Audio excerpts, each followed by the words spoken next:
Welcome in to the I-80 Boys podcast. I am your co-host, as usual, Chris Vaca. This other guy over here, who is that? Oh, that's your co-captain, the co-pilot on this crazy adventure over here. Old C. Hunt. Old Chunt Charos, as we're known around the Fantasy Football League, Chris. Not that you would know anything about it. I mean, you might know something about my fantasy football life just because you're always looking up at me since I've come to join this. Jesus, we're digging deep to start the show off already. Christian's really trying hard here. Christian, what's up, though, man? What's good? How was your weekend? What do you know, man? Oh, I had a good weekend. Like I said, still recovering from the Friday night show. We went pretty long on that one. That was a pretty long show there. It was, man. What'd you do the rest of the weekend? Did you touch some grass this weekend? Did you do anything? Been getting some preparations kind of done. Chris, we've been talking about doing this damn combine forever, and we're gonna touch. Started touching a little bit of grass this weekend. Getting some running done there, trying to kind of get back into go from a deconditioned athlete to a conditioned athlete. What about you, Chris? What was your weekend full of this weekend? I mowing yards, man. Doing some work around the house. I'm an old man, as you say, Christian. I'm like my dad. I run to Menards a couple times a day. That's me. Other than that, drank some beer. I did, by the way, order the Bud Crawford fight, though. That was awesome Saturday night. I had some people over for that. So that was awesome, man. He's an Omaha guy. Undefeated yet, man. That's awesome. That was a lot of fun to watch. I like boxing. I do. It's just boxing is dead anymore, unfortunately. Yeah, let's take a look here, Chris. We've got a little bit of pregame talk here. Whoa! Ooh. Holy shit, we do. Ooh. Let's see. We'll get into this here. Let's talk about Farmer getting suspended for the Huskers. Chris, obviously, we know there's a lot of stories being there. It was being reported, I think, that he got suspended due to violating team rules or something like that. I've heard potential DUI. Of course, we don't know anything. It's all allegations at this point. That would have been his second. So yeah, I mean, what are your thoughts on it, dude? I mean, here's the big thing. I mean, you already had one, and I'm assuming, in quotations, that it happened again. The big thing with the Nebraska defense, he was their second leading tackler last year. He was all over the field. He's a hell of a football player. Unfortunately, though, I agree with Rule, man. Be a part of the team. You can't be doing shit like this. This is not his first offense either. So, unfortunately, we know he's dipping into the transfer portal. I'm one of these guys, though. You know what? Let's reload. Hopefully, we got somebody back there to fill in. It is a big loss for the defense. It is. That's the biggest question mark this year for my Huskers, is how the defense is going to respond this year. So yeah, sucks, but I mean, it kind of. I guess I'm more disappointed than anything, man. I mean, this kid had already been in trouble once. You're back on the football team. I know it was a different coach last year, but still, you got to pull your head out of your ass on something like this.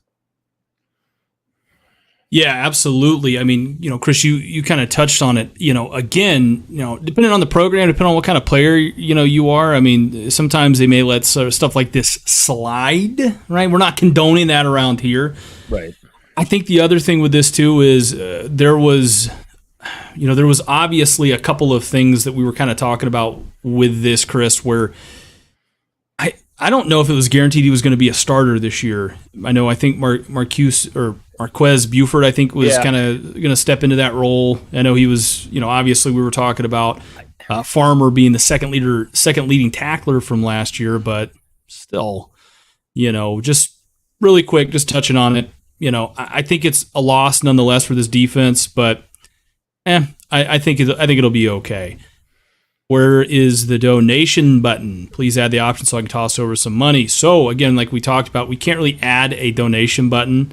I guess we could look at doing a Venmo thing. We have to hit at least 500 subscribers again before they let us do that. Yep. Christian said it best there. So, but I do appreciate the support, guys. And by the way, thank you guys for all joining. That's awesome. So, any other big questions here to start the show? Any more questions here, guys? We can answer, try to answer it all for you.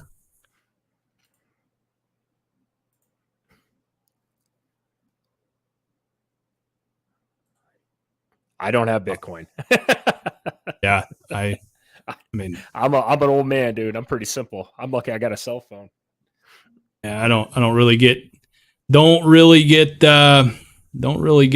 too far in the Bitcoin myself these days either. So, but well, let's do this, Chris. We're going to kind of go ahead and jump into some stuff. We'll let you guys keep commenting there. First up on the show, some more rumors about college football expansion. Seems like every week some new rumor comes out, and this expansion takes some wild ass turn here. Oh my God.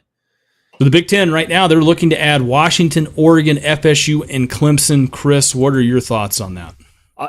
Well, to touch on it beforehand, you're right. This is how what we've reduced ourselves to here. This college football season is being so irrelevant time of year as far as college football goes. We got to talk about expansion, and I'll be honest with you guys, I could really care less. It's going to end up being 2 power conferences at the end of the day. I don't care who is in what spot personally, just my opinion.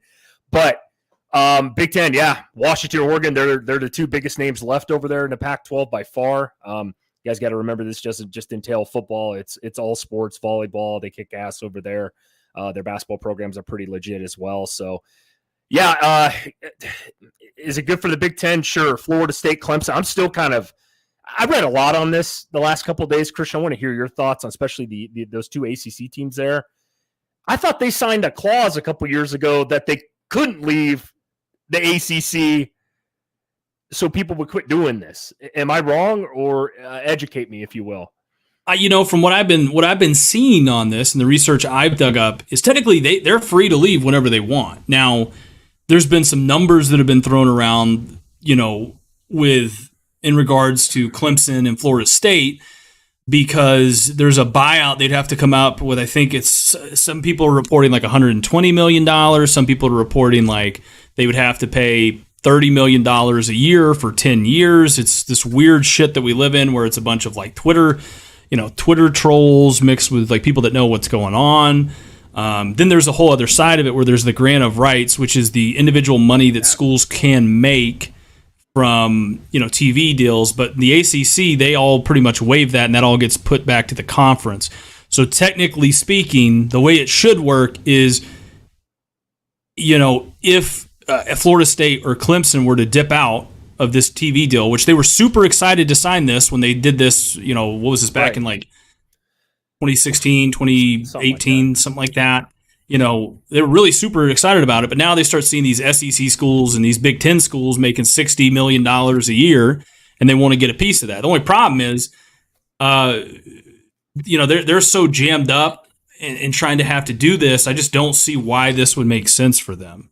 Right now, anyways. Like, I could see it if you were like Texas or Oklahoma, or even one of these Pac-12 schools. Like, I get the Washington, Oregon thing. That makes sense to me, right? Because the Pac-12, they can't even put a TV. Yeah, they can't even put a TV deal together right now, right? Let alone keep these conferences together. The Florida State and Clemson thing. I mean, let's just say this, right? Let's say that somebody's right with all of this, and they're like, they strike a deal and they say, okay, we'll let you out of it. You just have to pay $30 million a year for the next 10 years. So right now, if I'm not mistaken, Florida State and Clemson make about $30 million a year to play football in the ACC. So if they jump over to the Big Ten or the SEC and they get offered $60 million a year, but they have to pay $30 million of that back, they're going to make $30 million, essentially the same amount of money to go to a stronger conference. And if you're Florida State, don't shoot me, but when's the last time they won the ACC championship? Yeah, exactly. When's the last time they played relevant football other than last year? Right? I mean, it's been a while. I mean, they've had some decent seasons, but Jameis trying Winston. to... Yeah. Yeah. Yeah. I mean, it's been a while, dude. I'm just saying, it doesn't make sense. And Clemson, Clemson could probably go over and compete, but I'm still not super high on Clemson going over to... you put Clemson in there with Alabama, Georgia, some of those teams in the SEC that we know, hell, they might struggle to be the 4th or 5th best team in the SEC. Well, I mean, they're adding in Texas and Oklahoma next year. I mean, Yeah. you know what I mean? I mean, I guess here's my stance on about the ACC schools, which is surprising to me. This is I said this I think a couple pods ago, guys, was like the ACC isn't that far away from being relevant. They need a couple teams to step up. We talk a lot about North Carolina this year and Mac Brown with Drake May and those guys, right? Miami's a school to me that just they need to be relevant again. If they get 4 or 5 schools over in the ACC, and what I mean by relevant is competing for. Miami wishes they were Florida State right now. That's essentially what they want to be. I mean, up in those top 15 rankings week in and week out, and maybe beating an SEC school, a high end SEC school. That would I think this would help a lot personally, just for college football. Like I said, guys, I don't really give a shit what conference you're in. I like NCAA football better when there's more conferences. I think that makes it fun. They're expanding the playoffs. We're going to get to see more of these schools that don't get to play each other next year when they expand to 12. So again, at the end of the day, Christian, you know this, so it comes down to money. That's exactly why Nebraska left the Big 12, in 2011 or whatever, to go over to the Big 10. It was all about money. And I guess, the Pac-12 schools, like you said, yeah, I don't blame them. They can't get a TV deal done over there, and they keep kicking the damn can down the road. Their commissioner does, or whatever you want to call them. They don't know what the hell they're doing. It's a sad day when Colorado leaves, Christian. I mean, right away. I mean, Colorado, of all schools, said, yeah, we're getting the hell out of here and going back to the conference that we were just in not too long ago. So that's my take on that one, Christian. Good points, though. Man, Chris. I mean, this is gonna get really interesting really quick, and we're gonna. Yeah. I mean, dude, we're gonna see what ends up happening here. Real quick, we're going to do this. We're going to jump back into another comment here that we're seeing. All right. Andy says, and I don't know if you may know this, Chris. I don't think I've got it. Question, who held a 17-year NFL Super Bowl record for the longest catch of 80 yards? Super Bowl catch. Wow. Man, Cowboys played in a ton of those. It wasn't Michael Irving. I don't know. Lynn Swann. I'm going old school Steelers. Who is it, Andy? I'd like to know, actually. I saw that. I'm gonna guess Jerry Rice. I know. I mean, I did look.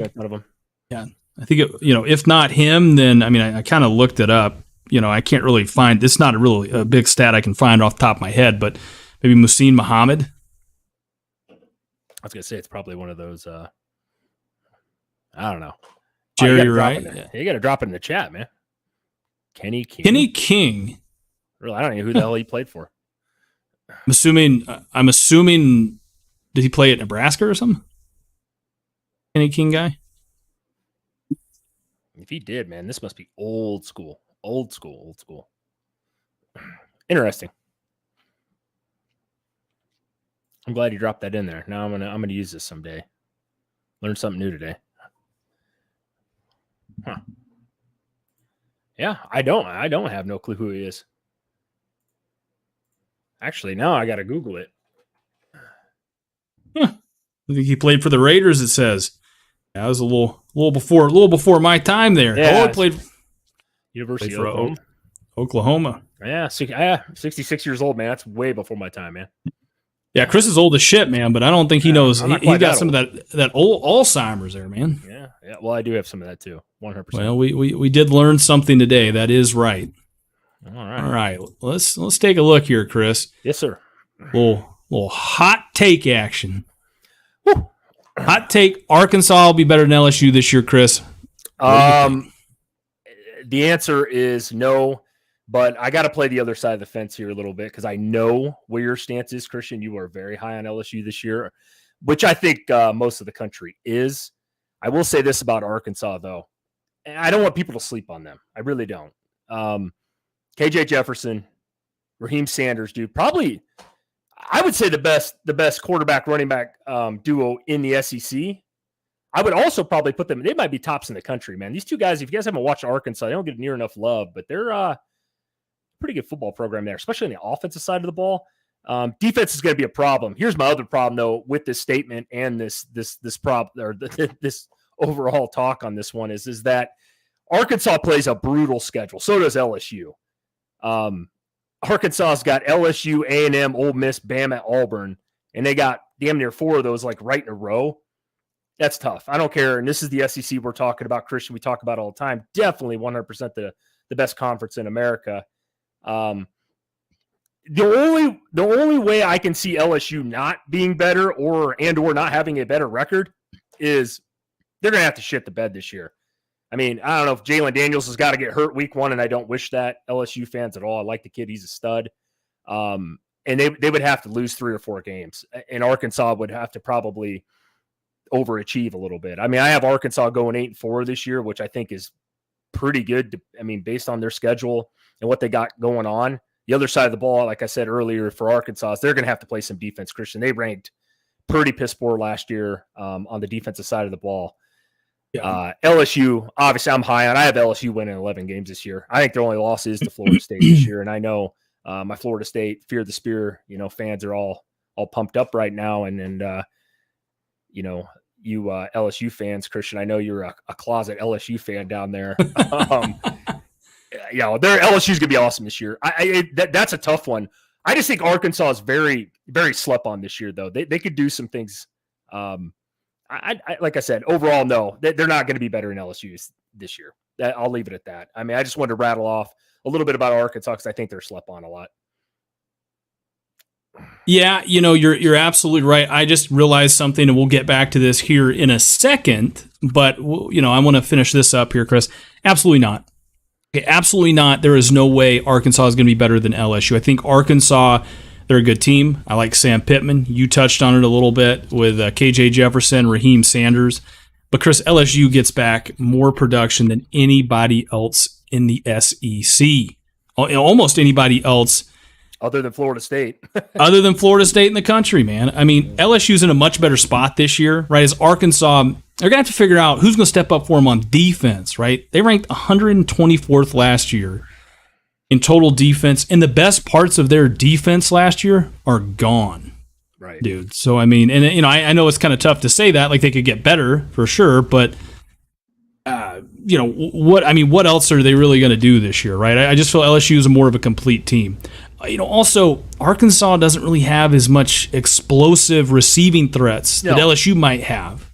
So they may have the better quarterback and the better running back, but I'm high enough on Jaden Daniels and the rest of LSU's offense to do what they need to do this year. So I want to jump in here, Christian, and make this just to hear your thoughts. I know, like I said, you're really big on LSU this year. Mm-hmm. If there's a world, let's say, what do you think their win total is this year, LSU? Do you think they got 11-1? Do they 10-2? Can they run the table?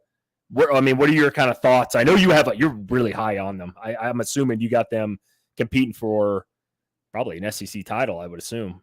Yeah, I mean, that's pretty much where I've got LSU pegged at. I mean, I could definitely see 11-1 for them.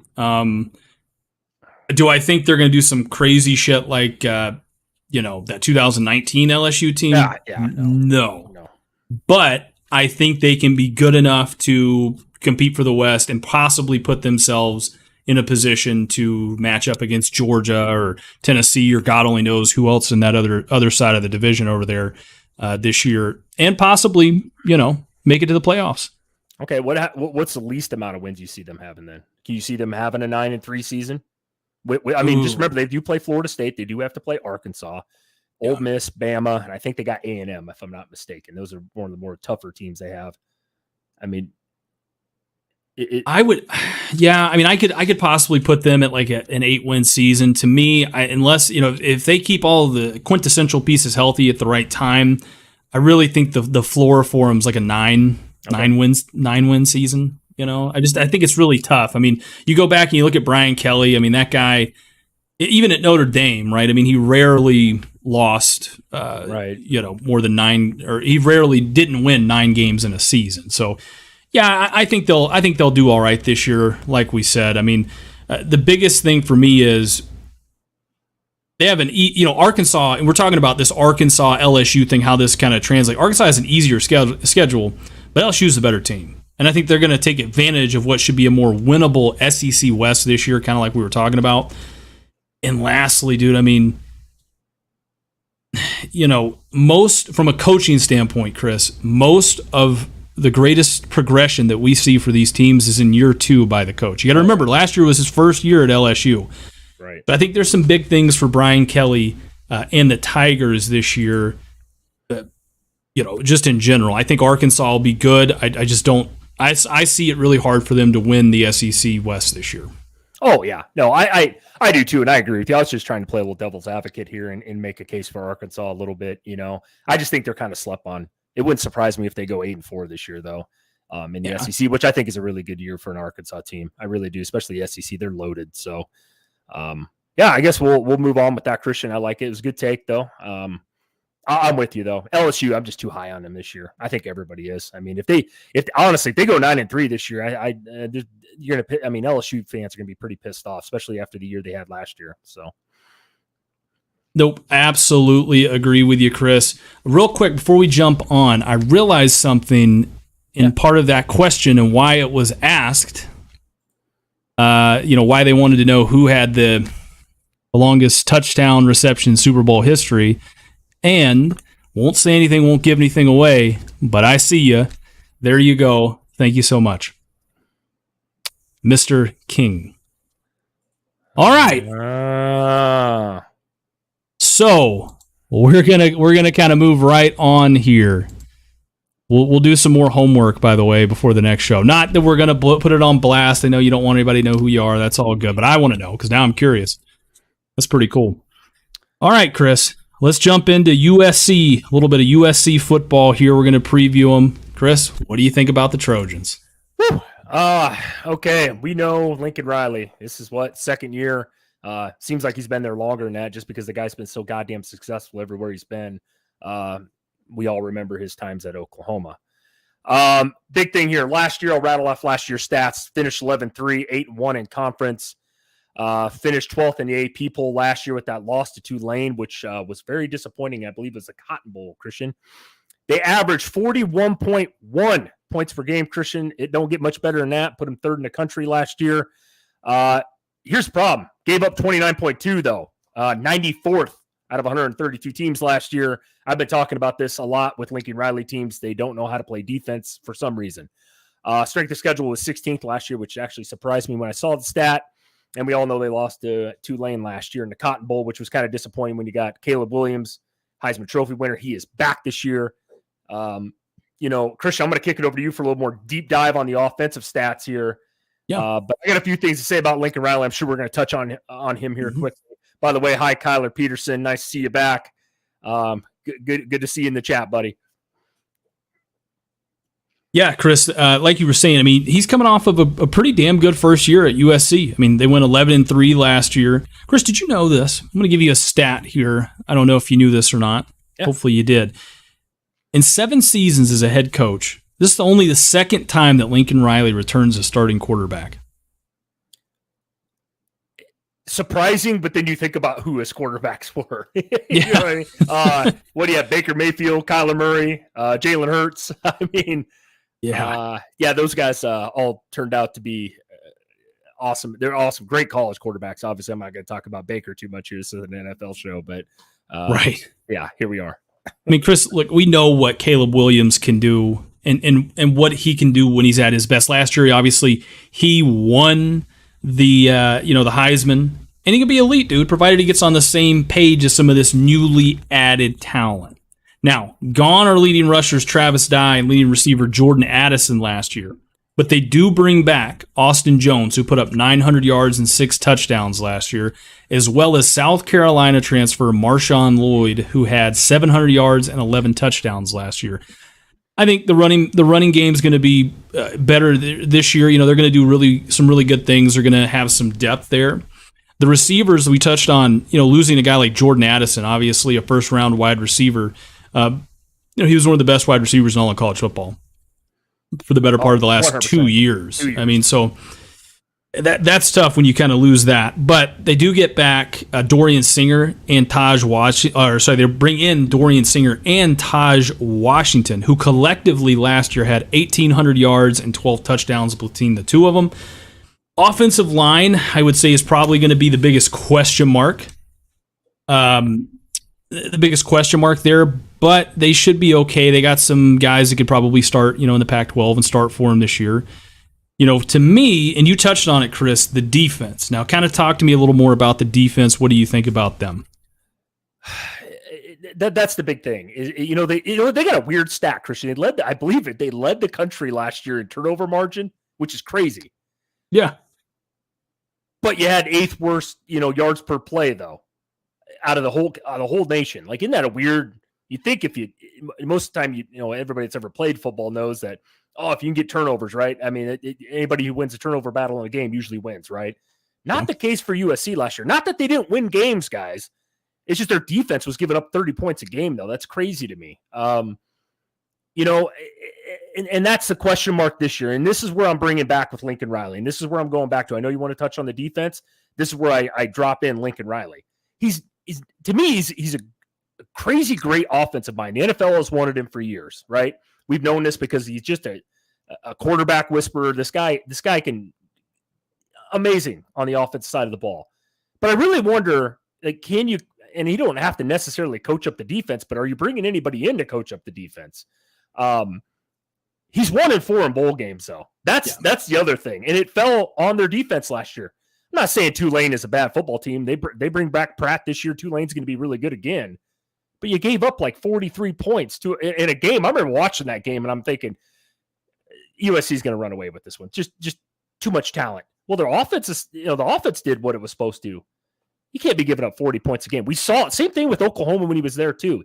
Offense was great. I mean, that's the big question mark with this guy and the defensive side of the ball, Christian. I think they will. I actually do truly think they are going to be better this year. I think it's hard for them to be worse.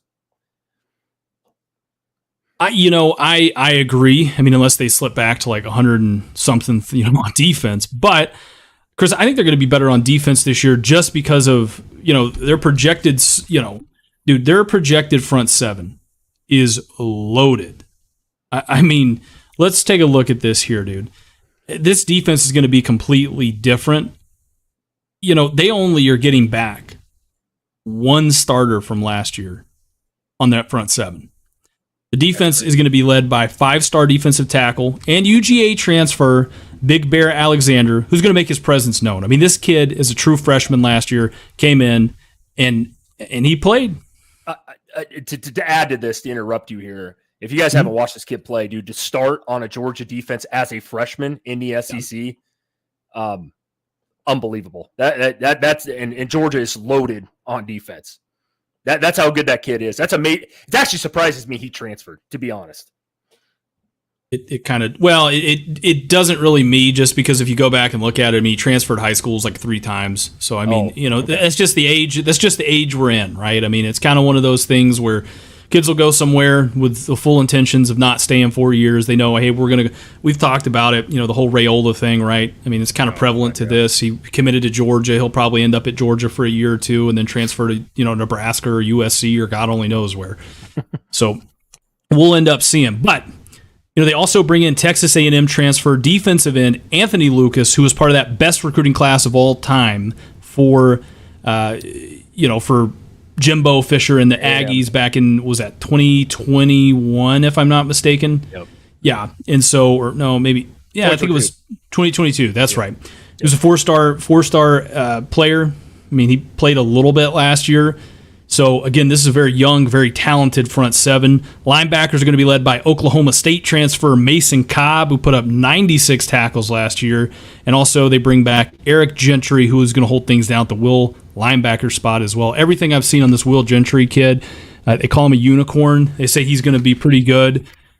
Chris, you know how we feel about it. Anytime you can get a fearsome front seven to come in and be able to set the tone for you, it makes things easier on those cornerbacks, as well as the safeties. They don't have to, they don't have to be as tight in their coverage. They don't have to be as on the ball with it. It can affect the quarterback and throw everything off from that standpoint. The good news is, though, they've got a ball hawk back there in Kalen Bullock, who's going to be their safety and hold things in the back half and the outfield down for them. Yeah, no, that's the big thing. Like I said, I do think that overall, you mentioned all the players, the names, they have to be better this year. If they want to, and let's be honest, Lincoln Riley, his standard is set. He's got to get to the playoffs this year, right, Christian? I mean, you got returning Heisman winner. I mean, let's be honest, man. They've been roaming around. I know they haven't won the Pac-12. Utah's been controlling that, but let's be honest. Lincoln Riley's probably got more talent than anybody in the Pac-12. Let's just throw that out there. I think so, especially the last 2 years. Man, I mean, you're absolutely right. I mean, fans of the show will probably appreciate this. USC fans will call us haters, but you know what? You know what they call Lincoln Riley at Oklahoma? Go ahead, Christian, because I know what it is, I think. They call him that bitch out west now. They are not going to let that go. No. Anytime soon, probably. Well, he stole Caleb Williams, who was there, and brought him over, too. Oh, yeah. And a bunch of other guys. Yeah, that's and I can't blame him. I mean, like I said, if somebody poached Kirby Smart or somebody like that, I'd be pretty pissed. Yeah. Well, Chris, let's take a look here. The record predictions. I think I went first last week. I want to see what your thoughts are going forward here. Here, I'll try to make this relatively quick. You guys know how I like to drag on about some of these teams. I go on tangents, but overall, I'll start off. I have USC going 11-1 this year, which is awesome. But obviously the San Jose State game, that's one of those week 0 games, super early. By the way, college football is like 3.5 weeks away. I'm super pumped. We got Nevada. That's a dub. Stanford, probably going to be one of the worst teams in the Pac-12. Not worried there. Arizona State, one of those teams that I'll be honest with you, we never talk about. I don't think anybody talks about them. Not relevant. Colorado. Sorry, Colorado fans. Not sorry, actually. You guys are going to get trumped.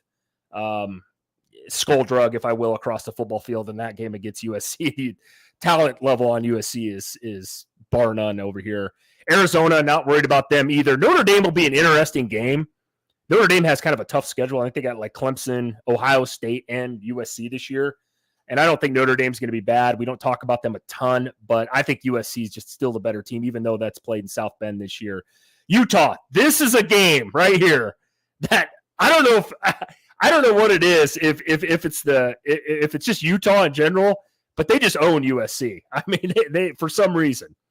I think this is the year, though, Christian, where USC does get the nod. I hate to say that because I love Utah, my favorite team in the Pac-12. But I'm going to chalk up another win for USC here.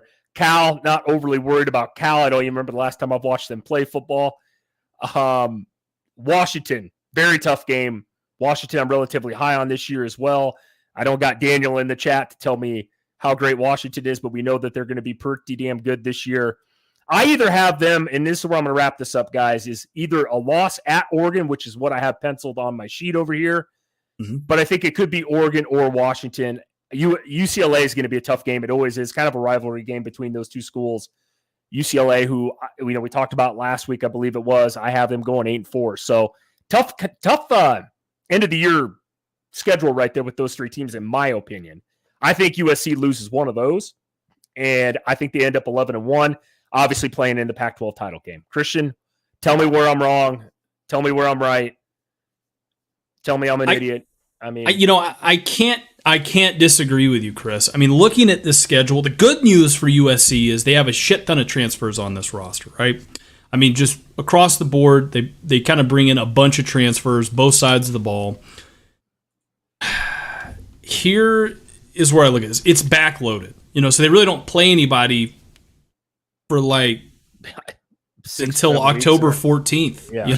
I mean, so they've got a lot of time to gel, right, and kind of get on par and do what they need to do here. So I think that's good. Chris, I'm right with you on it, man. I got them pegged at 11-1, maybe 10-2. But to me, if they're going to lose, it's probably going to be to Washington, Notre Dame, Utah, or Oregon. So 11-1, maybe 10-2. Some people are going to say we're crazy. We're going 12-0 this year.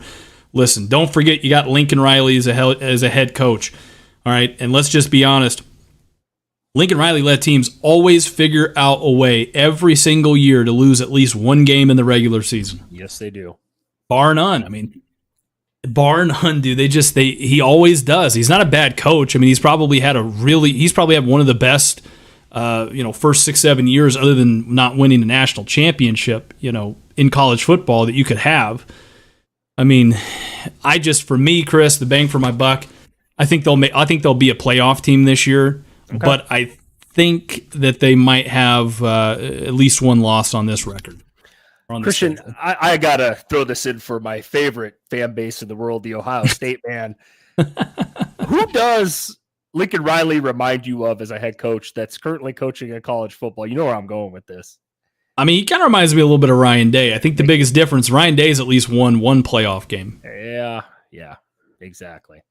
I just had to throw that out there. When I think about Lincoln Riley, I think about Ryan Day. I always compare the two. They're great offensive minds. I'm not going to take that away from them. Great quarterback. Oh, yeah. Gurus. They always seem to put the pieces in place as far as the offense goes. It's just always the defensive side of the ball, man. They always have they both have that stigma where they can't win playoff games or bowl games. You know what I mean? Where they just can't get it done. So. Yeah, and I'm looking back kind of to summarize this here, and then we'll jump into some more of the chat and stuff like that. Like, you look at some of these games, Chris, and like, it's really not bad. Some of these games like Colorado, well, I mean, I can't really talk about that, He gave up 17 points to Colorado. A couple of these games, like, they actually played defense, and you're like, okay, look again, Arizona giving up 37, 35 against a Cal team. Colorado sucks. 45 to UCLA, who wasn't a bad team last year. They shocked some people, but it just surprises me. 47 to Utah, that's where I think it's surprising to me, that part of it. And you're right, though. No, and that's what I was going to say. Like with Ohio State will do something really weird where they'll play like a couple of games, and they'll look like a Big Ten defense, and then they get into a game against Georgia or Michigan or whoever, Penn State, and then they'll give up like 40 some odd points, and you're like, what are we doing? How did you give up that many total yards and points and pretty much just completely ruin your defensive standings for the year and make it just throw all that out the windows because you actually played somebody. And I think that could be the same argument with USC, right? Or Lincoln Riley and Oklahoma led teams. Yeah, no, I mean, you're not wrong about that. And that's it. Like I said, I have USC finishing, or I have them I think I have them sitting fifth in my polls right now. They're going to be really good this year. I think they're probably, I should have looked this up, but I believe I think they're the favorites though to win the Pac-12 this year. Sorry, Utah fans, you guys are probably not going to three-peat this year, but, I like I said, the Pac-12 actually this year pretty loaded. There's a lot of good quarterbacks in this league. Problem is, man, you're bringing back a Heisman candidate. You got Lincoln Riley. They're going to put up some numbers. Like I said, unless their defense completely shits the bed again. Yeah, they're going to probably lose that one regular season game, Christian. You make a good point about Lincoln Riley. He's done that, at Oklahoma too. So, interesting year for USC. Kind of a make or break deal. I actually think that like they end up going like 9-3 and stuff. I mean, you're gonna hear a lot of talk. Now, I don't mean that Lincoln Riley's getting fired or anything, but I think USC, this is kind of their year, right? They're really talking, kind of like the Florida State fans, the Texas fans of the world. They want to be cracking this top four and seeing themselves, in a playoff situation once. Yeah, man. I mean, you're absolutely right. Well, with Chris, I think with that being said, we're going to kind of kick it over to the 2-minute drill here. Obviously, it's not 2 minutes, but we'll kind of stay on for as long as you guys want to. I want to try something a little different while we can on this show. Just try it out here. Let's see if this works. I'm going to drop this in the chat here. All right, so we just dropped this link in the chat here. I want everybody to, if you want to call in, do it. We might just try this. I want to see if this works. Like I said, we don't have anything to lose here, so kind of test this live and on air. So just click in there and then join in, and we'll kind of do a little call-in show if you want, and kind of go from there. But while people are looking at that, I want to kind of scroll back up here. And if you guys haven't, by the way, smash that like button, please. I truly, truly appreciate that if you guys haven't already. Helps us get out there. Absolutely. Smash the like buttons and comment, subscribe, do all that good stuff for us. All right. Crypto says lots of stuff going on behind the scenes at Nebraska. I promise Huskers will win 10 games. That's followed up by Dan Stewart. I think he also said that they'll do some good stuff this year too, but people forget that Rule only had one good year. First year he had 1 win, then 7 wins, then 11 wins, then bolted for the NFL. Not wrong. Yeah, I mean, I think it's different though, only from the standpoint of you got to look at where Rule was at when he took over Temple and the state of that program, and when he took over Baylor and the state of that program. And I just think he's set up for more success at Nebraska this year. I mean, it's a roster that has a bunch of talent. I just think that when you look at the Scott Frost era, you could make the argument that it was a lack of preparation and a lack, or a mismanagement of talent was the biggest thing holding them back. Yeah, no, you're not wrong, Christian. I would love, yes, we say it every week. I sometimes get tired of talking about Nebraska, but like 10-2, awesome.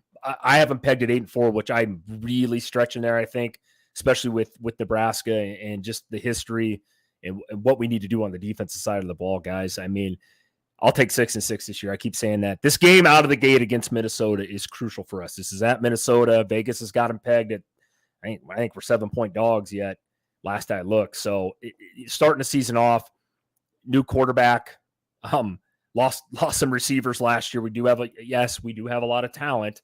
But we said that about Scott. Scott had talent too. And I'm not putting Scott Frost in the same boat as Matt Rule. Not one iota there, but it's going to take some time here. Like I said, I think, Matt Rule talked about, if you guys didn't watch the media days, he said, give me 2 years, give me a couple years here. He didn't, and I love that about him. He didn't say that, hey, we're coming out, we're going to kick everybody's ass this year, but Michigan's, he said, give me 2 years. It's going to take a little time, guys. And we just got to be patient as Husker fans. We don't got anything to lose, especially the last 4 or 5 years that we've had here with no bowl games, just complete, I don't know what the word is anymore, depression that we've been feeling the last 4 or 5 years. So, no, like I said, if Nebraska gets over 6 this year, that's a win for us. I know 6-6 looks like shit on paper, but that's better than anything we've seen the last 5 or 6 years here. No, you're absolutely right. Well, it looks like we got someone to add in here, longtime listener, probably first super fan we've had on the show here, a little Children of the Corn. We'll see here. Let's see if we can't add him in. Good morning. You're on with I-80 boys. Yeah, you guys got to just stop mentioning Scott Frost's name. That's like listening to someone talk about Bill Callahan. It would be if Scott Frost was the coach 10 years ago, wouldn't it? But your phone line does work, so I'm letting you know it works. Well, that's what we're talking about. Listen, man, you got to tell Chris over here. We almost played a little bit of pickup basketball, at the family reunion, and I told him, look, dude, I'm gonna block you. Right? Oh, dude, get out of here, bro. Terrible. Terrible. All I've been told is, man, he got blocked by, someone who's 5'7.5", and he was a senior. You were a true freshman. So, I mean, that's all what year American. Did you graduate? What year did you graduate? I was 5'9", $185, and I believe my sophomore year, he was a senior. I graduated in 2006. Okay, you were a couple years behind me. Okay, couldn't remember. Right around. Yeah, there. but we played you at your gym, and I'm like, dude, I don't care what happens. At some point in this game, I'm putting that ball in the stands when he's coming to the hole. By God, he did. The block. What city are you from, Chris, again? Albion? I went to school in the Elgin, but Elgin? I'm from Petersburg, Albion area, yeah. Man. Talk about being different there. Well, Corn, what do you think about Nebraska this year, man? What do you think they're going to do? I know I can't remember exactly what you said your thoughts were. God, that's tough. It's so tough. They'll definitely go to a bowl game. I will say that they'll definitely go to a bowl game. If we don't, I'm gonna riot. Give me a number. Give me a number. What do you got? Oh, 6-6, 7 or 5, 7 or 8 wins. Okay. Wins. Okay. If we can beat Minnesota off the bat, I think we can run it 4-0 before we play anybody really tough. Okay. And we can possibly get 8 wins. But I'd say 7 or 8 for sure. We're definitely going to a bowl game. No way. Our wide receivers are too stacked. Our running backs are stacked. We got a great quarterback. I just don't see it going any other way. Okay. No, I like it. You're not wrong. Like I said, I have a spec at 8-4, man. That's hard for me to do that because I don't do that most years. But I'm with you. If we can get off the started the season with the big win at Minnesota. I'm not worried about Colorado. I would be worried about Colorado if we lose that first game, just with the whole Colorado rivalry back in the day, which I'm sure you I remember. wouldn't be. They're irrelevant. You're not wrong. I think it was the Oregon coach. Didn't he get asked the question today at media days or the other day? Dan Lanning. What has Colorado done for the Pac-12 since they've been here? Yeah, nothing. I love it. I love it. It's true. You're not wrong. I like it, man. At least the guy. See, that guy's an honest Nebraska fan. I love it, Christian. Yeah. And by the way, I'm looking back at some of the bets that I've made, and I need them to win 10 games, Corn, because you know what happens if they win 10 games this year. I got to buy you a custom Nebraska jersey. So, holy shit! I wrote that down. So we gotta get that going. I need 10 wins out of them. They ain't winning 10. Sorry. Well, it'll be a win-win if they do. I need an extra large. By God, at least you're not me over here. We got to get a triple, quadruple X over here, son. Yeah, you actually have to special order those triple X's, man. They're like an extra $30. Dude, son of a bitch, are they? Yeah, man. Well, Corn, listen, we thank you for calling in. Appreciate it, man. It's only $185. Well, there you go, son. All right. Well, guys, I mean, that's, does Elgin, let's see here. Does Elgin and Petersburg go to Albion? Petersburg, well, here's a weird deal. I'll run this down. So Petersburg, they had to get rid of their high school like back in like 99, I believe it was.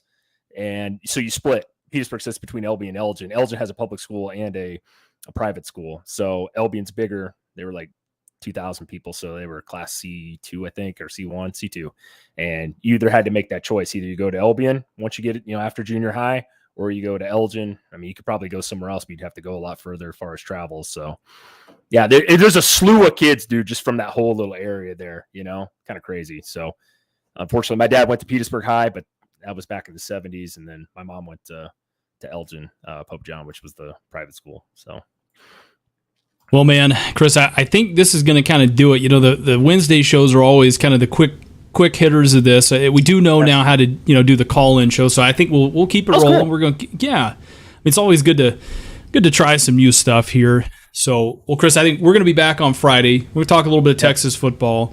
We'll do more of the call-in stuff. So obviously, we've been told, hey, block anything from a 308 area code. I mean, hey, we'll run it, son. Just keep it tasteful. We'll do it. Yeah, that's awesome. So, well, hey guys, I appreciate it. Like I said, man, if you haven't smashed the like button, go ahead and do that.